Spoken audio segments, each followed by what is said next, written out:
Hello നമസ്കാരം. Study സ്റ്റുഡിയോയിലേക്ക് എല്ലാവർക്കും സ്വാഗതം. നമ്മളിന്ന് Sreenarayana Guru open university BA third സെമിസ്റ്റർക്കാരുടെ മെയിൻ പേപ്പറായ കേരള ഹിസ്റ്ററി പാർട്ട് 1 മൂന്നാമത്തെ ബ്ലോക്കിലെ ഫസ്റ്റ് യൂണിറ്റാണ് ക്ലാസ്സിൽ ഡിസ്കസ് ചെയ്യാൻ പോകുന്നത്. അപ്പോൾ ക്ലാസ്സിലേക്ക് പോകുന്നതിന് മുമ്പ് നിങ്ങൾ ഈ ചാനൽ ആദ്യമായിട്ടാണ് കാണുന്നതെങ്കിൽ സബ്സ്ക്രൈബ് ചെയ്യുക, ഷെയർ ചെയ്യുക. അതുപോലെ തന്നെ പെയ്ഡ് നോട്ട്സ് ഉണ്ട്, മലയാളം നോട്ട്സ് ആവശ്യമുള്ളവരുണ്ടെങ്കിൽ ഇതേ സബ്ജക്റ്റിൽ തന്നെ 1-2 വീഡിയോസിൽ ഞാൻ ഡിസ്ക്രിപ്ഷൻ ബോക്സിൽ എൻ്റെ വാട്സപ്പ് നമ്പർ കൊടുത്തിരുന്നു. ആ നമ്പറിൽ ബന്ധപ്പെടുവാണെങ്കിൽ അതിൻ്റെ ഡീറ്റെയിൽസ് തരാം. ഓക്കെ, ക്ലാസ്സിലേക്ക് പോകാം. കേരള ഹിസ്റ്ററി പാർട്ട് 1 മൂന്നാമത്തെ ബ്ലോക്കിൻ്റെ പേരിൽ Kerala as A part of Tamilakam എന്നാണ്. കേരളം തമിഴകത്തിൻ്റെ ഭാഗമായിരുന്ന ഒരു കാലഘട്ടത്തെ സംബന്ധിച്ചുള്ള വിവരങ്ങൾ. അതിൽ ഫസ്റ്റ് യൂണിറ്റ് വരുന്നത് സോഴ്സ് മെറ്റീരിയൽസ്, അതായത് ആ കാലഘട്ടത്തെക്കുറിച്ച് നൽകുന്ന സ്രോതസ്സുകൾ അല്ലെങ്കിൽ ഉറവിടങ്ങൾ എന്തൊക്കെയാണെന്നതാണ് ഈ ഒരു യൂണിറ്റിൽ കാര്യമായിട്ട് വരുന്നത്. അതിൽ നമുക്ക് പഠിക്കേണ്ടത് സംഘകാല ചരിത്രത്തിനുള്ള ഉറവിടങ്ങൾ തന്നെയാണ് പ്രധാനമായിട്ടും. അപ്പോൾ ഏതൊക്കെയാണ് നോക്കുക? സംഘകാല പഠനത്തിനുള്ള പ്രധാന ഉറവിടങ്ങൾ ഒന്ന് ഇതിഹാസ ഗ്രന്ഥങ്ങളാണ്. ഇതിഹാസ ഗ്രന്ഥങ്ങൾ എന്ന് പറയുമ്പോൾ വേദങ്ങൾ, ഉപനിഷത്തുകൾ, പുരാണങ്ങൾ, സ്മൃതികൾ പോലെയുള്ള സംഘകാലത്തെ സാമൂഹിക ധാർമ്മിക മൂല്യങ്ങളെക്കുറിച്ചുള്ള വിവരങ്ങൾ നൽകുന്ന ഗ്രന്ഥങ്ങൾ. രണ്ടാമത്തത് ബുദ്ധ ജൈന സാഹിത്യ ഗ്രന്ഥങ്ങളാണ്. ബുദ്ധ ജൈന മതങ്ങളുടെ ഗ്രന്ഥങ്ങൾ, ജൈനമത ഗ്രന്ഥങ്ങൾ അംഗമകൾ എന്നാ പറയുക. ജൈനമത ഗ്രന്ഥങ്ങൾ, ബുദ്ധമത ഗ്രന്ഥങ്ങൾ ത്രിപിടകങ്ങളാണ്. പിടക എന്ന് പറഞ്ഞാൽ കൊട്ട എന്നാണ് കേട്ടോ. ത്രിപിടകങ്ങളിലാണ് 3 പിടകങ്ങളിലായിട്ടാണ് അത് സമാഹരിച്ചിട്ടുള്ളത്. അവരുടെ ആ ഗ്രന്ഥങ്ങൾ സംഘകാലഘട്ടത്തിലുണ്ടായിരുന്ന മതപരമായ വിപ്ലവങ്ങളെക്കുറിച്ചാണ് അതിൽ പ്രതിപാദിക്കുന്നത്. മൂന്നാമത് നമുക്ക് വിവരം നൽകുന്നത് ചരിത്രകാവ്യങ്ങളാണ്. ചരിത്രകാവ്യങ്ങൾ എന്ന് പറയുമ്പോൾ മഹാഭാരതം, രാമായണം പോലെയുള്ള കാവ്യങ്ങൾ സംഘകാലത്തെ മതപരമായതും രാഷ്ട്രീയമായതുമായ ഘടകങ്ങളെക്കുറിച്ചുള്ള വിവരങ്ങൾ നൽകും. പിന്നെ നാലാമത്തത് പ്രാചീന ശിലാലിഖിതങ്ങളാണ്. അതായത് പുരാതന കാലഘട്ടത്തിൽ ശിലകളിൽ കൊത്തിവെച്ചിട്ടുള്ള ലിഖിതങ്ങൾ. അതിൽ രാജാക്കന്മാരുടെ വിജയങ്ങളുണ്ടാവും, ദാനങ്ങളുണ്ടാവും, അവരുടെ ആജ്ഞകളൊക്കെ അതിൽ രേഖപ്പെടുത്തി വെച്ചിട്ടുണ്ടാവും. പിന്നെ അഞ്ചാമത് വരുന്നത് ആ കാലഘട്ടത്തിലെ നാണയങ്ങളാണ്. നാണയങ്ങൾ വഴി നമുക്ക് സാമ്പത്തിക നില, ആ കാലഘട്ടത്തിൻ്റെ സാമ്പത്തിക നില, ഭരണ സമ്പ്രദായം, രാജാക്കന്മാരുടെ പേര്, അതുപോലെ തന്നെ മതചിഹ്നങ്ങൾ, ഇതൊക്കെ നമുക്ക് നാണയങ്ങളിൽ നിന്ന് മനസ്സിലാക്കാൻ കഴിയും. പിന്നെ ആറാമത് വരുന്നത് ആർക്കിയോളജിക്കൽ കണ്ടെത്തലുകളാണ്. പുരാവസ്തു കണ്ടെത്തലുകൾ, അതാണ് ആർക്കിയോളജിക്കൽ കണ്ടെത്തലുകൾ. പുരാവസ്തുക്കൾ, കുഴിച്ചെടുക്കലുകൾ വഴി ജീവിതശൈലി, അതുപോലെ തന്നെ വാസസ്ഥലങ്ങൾ, പാത്രങ്ങൾ, ആയുധങ്ങൾ, ഇതിങ്ങനെയുള്ള കുറേ തെളിവുകൾ നമുക്കതിലൂടെ ലഭിക്കും. പിന്നെ ഏഴാമത് വരുന്നത് വിദേശ യാത്രികരുടെ രേഖകളാണ്. ആരൊക്കെയാണ് പ്രധാന വിദേശികൾ നമുക്ക് താഴത്ത് പറയുന്നുണ്ട്. അപ്പോൾ വിദേശ യാത്രികരുടെ, അതായത് വിദേശ സഞ്ചാരികളുടെ യാത്രാ വിവരണങ്ങൾ. ചൈനീസ് സഞ്ചാരികളായ ഫായിയാൻ, ഹുയാൻസാങ് ആണ് ആ കാലഘട്ടത്തിൽ സന്ദർശിച്ചിട്ടുള്ള പ്രധാനികളായിട്ടുള്ള ആളുകൾ. പിന്നെ ഗ്രീക്ക്, റോമൻ സഞ്ചാരികൾ ടോളമി, പ്ലിനിയൊക്കെ വന്നിരുന്നു എന്നും അവരുടെ രചനകളിൽ ഇതിനെക്കുറിച്ച് പറയുന്നുണ്ടോ എന്നൊക്കെ പറയപ്പെടുന്നുണ്ട് കേട്ടോ. ഇത്രയാണ് ഇതിൽ വരുന്നത്. അപ്പോൾ 7 സോഴ്സുകൾ മെറ്റീരിയൽസാണ്. ഇതൊക്കെയാണ് ഇതിഹാസ ഗ്രന്ഥങ്ങൾ, 2 ബുദ്ധ ജൈന സാഹിത്യങ്ങൾ, മൂന്നാമത്തത് ചരിത്ര കാവ്യങ്ങൾ, നാലാമത്തത് പ്രാചീന ശിലാലിഖിതങ്ങൾ, 5 നാണയങ്ങൾ, 6 ആർക്കിയോളജിക്കൽ കണ്ടെത്തലുകൾ അല്ലെങ്കിൽ പുരാവസ്തു കണ്ടെത്തലുകൾ, 7 വിദേശ യാത്രികരുടെ രേഖകൾ അല്ലെങ്കിൽ വിദേശ സഞ്ചാരികളുടെ യാത്രാ വിവരണങ്ങൾ എന്ന് വേണമെങ്കിൽ പറയാം കേട്ടോ.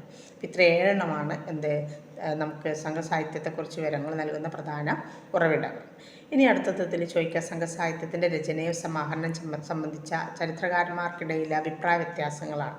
അതായത് ഈ സംഘസാഹിത്യത്തിൻ്റെ രചനവും സമാഹരണവും സംബന്ധിച്ച് ചരിത്രകാരന്മാർക്ക് ഒരേ അഭിപ്രായമില്ല, വ്യത്യസ്ത അഭിപ്രായങ്ങളാണുള്ളത്. അപ്പോൾ ആ അഭിപ്രായങ്ങൾ, ഓരോ വാദങ്ങൾ നമ്മളോട് ചോദിക്കാറുണ്ട് സാധാരണ. ഒന്നാമത് പറയുന്നത് പരമ്പരാഗതവാദമാണ്.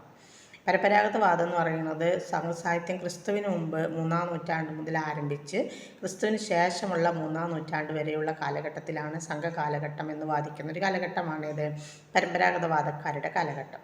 അപ്പോൾ ഈ വാദം പുരാണങ്ങളുടെ അടിസ്ഥാനത്തിലാണ് തയ്യാറാക്കിയിട്ടുള്ളത്.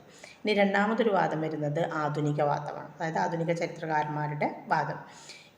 അവർ പറയുന്നത് ഈ സാഹിത്യം, അതായത് ഈ സംഘസാഹിത്യം ഒരേ സമയം സമാഹരിച്ചതല്ല എന്നും വ്യത്യസ്ത കാലഘട്ടങ്ങളിൽ വിവിധ കവി സമൂഹങ്ങൾ സമാഹരിച്ചതാണെന്നാണ് അവർ കണ്ടെത്തുന്നത്.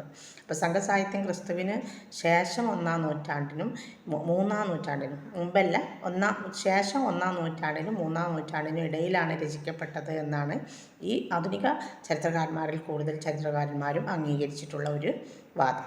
ഇനി മൂന്നാമത്തത് പ്രസിദ്ധീകരണത്തിൻ്റെയും പുനരാവിഷ്കാരത്തിൻ്റെയും സംബന്ധിച്ചുള്ള വാദമാണ്. പ്രസിദ്ധീകരണവും പുനരാവിഷ്കാരവും സംബന്ധിച്ച വാദം. അതിൽ സംഘസാഹിത്യം ഓറൽ പാരമ്പര്യത്തിൻ്റെ തുടക്കത്തിൽ നിലനിന്നിരുന്നു എന്നാണ് ചില ചരിത്രകാരന്മാർ വാദിക്കുന്നത്. പിന്നീട് അതിൻ്റെ കുറിപ്പുകൾ സംരക്ഷിക്കപ്പെട്ടു എന്നും, അതായത് ആദ്യം ഇതിൽ എഴുതി വെക്കപ്പെടുന്നതിന് മുമ്പേ ഉണ്ട്, അതാണ് ഓറൽ കാലഘട്ടം കേട്ടോ.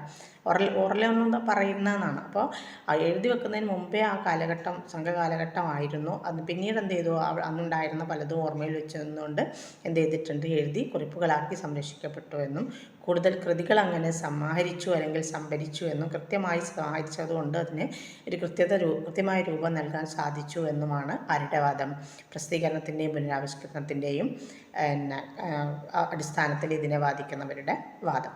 പിന്നെ കാലനിർണ്ണയത്തിൻ്റെ അടിസ്ഥാനത്തിലുള്ള വാദം. അപ്പം 4 വാദങ്ങളാണ് മെയിൻ. കാലനിർണ്ണയത്തിൻ്റെ അടിസ്ഥാനത്തിൽ പറയുമ്പോൾ ചില ചരിത്രകാരന്മാർ സാഹിത്യത്തിനുള്ള ശൈലി, ഭാഷ, അതിൻ്റെ തീം, അതുപോലെ തന്നെ സാമൂഹിക വിശദീകരണങ്ങൾ എന്നിവയുടെ അടിസ്ഥാനത്തിൽ വിവിധ കാലഘട്ടങ്ങളിൽ ഉണ്ടായതാണ് എന്ന് കരുതുന്നവരാണ്. അപ്പോൾ ഇതാണ് 4 അടിസ്ഥാന വാദങ്ങൾ. എന്തിനെക്കുറിച്ച്? സംഘസാഹിത്യം സമാഹരിക്കപ്പെട്ടതുമായിട്ട് ബന്ധപ്പെട്ടുള്ള 4 വാദങ്ങൾ. 1 പരമ്പരാഗത വാദം, 2 ആധുനിക വാദം, 3 പ്രസിദ്ധീകരണത്തിൻ്റെയും പുനരാവിഷ്കാരത്തിൻ്റെയും വാദം, 4 കാലനിർണ്ണയ വാദം. ഇങ്ങനെയാണ് കേട്ടോ.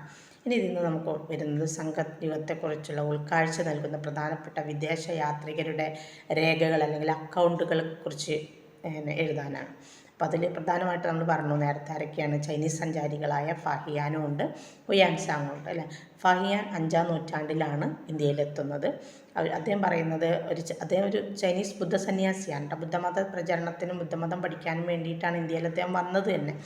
തമിഴ്നാട് ഉൾപ്പെടെ ദക്ഷിണേന്ത്യയിലേക്ക് അദ്ദേഹം എത്തിയതായിട്ട് തെളിവുകളൊന്നും ലഭ്യമായിട്ടില്ല. പക്ഷേ അതേ കാലഘട്ടത്തിൻ്റെ സംസ്കാരത്തെക്കുറിച്ചുള്ള പല വിലപ്പെട്ട വിവരങ്ങളും അദ്ദേഹത്തിൻ്റെ രചനയിൽ നിന്ന് ലഭ്യമാകുന്നുണ്ട്. അപ്പോൾ അദ്ദേഹത്തിൻ്റെ പ്രധാന കൃതിയാണ് ഇത്, A record of Buddhist kingdom. A record of Buddhist kingdom. Buddhist പറയുമ്പോൾ ബുദ്ധിജീവികളുടെ അല്ല, എന്താണ്, ബുദ്ധമതത്തിൻ്റെ രാജവംശത്തിലെ കുറിച്ചുള്ള ഒരു റെക്കോർഡ്, ഒരു രേഖ എന്നാണ് അതിൻ്റെ. ബുദ്ധമത വിശ്വാസങ്ങൾ, അവരുടെ ക്ഷേത്രങ്ങൾ, വിദ്യാലയങ്ങൾ, സാമൂഹിക നിബന്ധനകൾ എന്നിവയൊക്കെയാണ് ആ ഗ്രന്ഥത്തിൽ വിവരിച്ചിരിക്കുന്നത്. ഇനി ഹുയാൻസാങ് ആണ് അടുത്ത ആൾ. അതും ചൈനീസ് സഞ്ചാരിയാണ്. അദ്ദേഹം 7-ാം നൂറ്റാണ്ടിലാണ് ഇന്ത്യയിലെത്തുന്നത്. ദക്ഷിണേന്ത്യയിലെ പാണ്ഡ്യ, ചേര, ചോള രാജ്യങ്ങളെക്കുറിച്ച് അദ്ദേഹം വളരെ സൂക്ഷ്മമായ വിവരങ്ങൾ നൽകിയിട്ടുണ്ട്. അദ്ദേഹത്തിൻ്റെ കൃതി great Tang record on the western regions. Tang എന്ന് പറയുന്ന അദ്ദേഹത്തിൻ്റെ നാട്ടിലെ അന്നത്തെ രാജവംശമാണ്. താങ് രാജവംശത്തിൻ്റെ കാലഘട്ടത്തിലാണ് അദ്ദേഹം വരുന്നത്. അതുകൊണ്ടാണ് ഇങ്ങനെ great Tang record on the western regions എന്ന് പറഞ്ഞിട്ട്. സംഘകാല സാഹിത്യത്തെക്കുറിച്ചും വിദ്യാഭ്യാസ സ്ഥാപനങ്ങളെക്കുറിച്ചും വളരെ വിലപ്പെട്ട വിവരങ്ങളാണ് ആര് നൽകുന്നത്? ഹുയാൻസാങ് നൽകുന്നത്. പിന്നെ നമ്മൾ പറയുമ്പോൾ ഇതിൽ നമുക്ക് 2 ആളുകളുടെ പേര് നമുക്ക് എടുത്ത് പറയാം. ചൈനീസ് സഞ്ചാരികളായ ഫാഹിയാനും ഹുയാൻസാങും.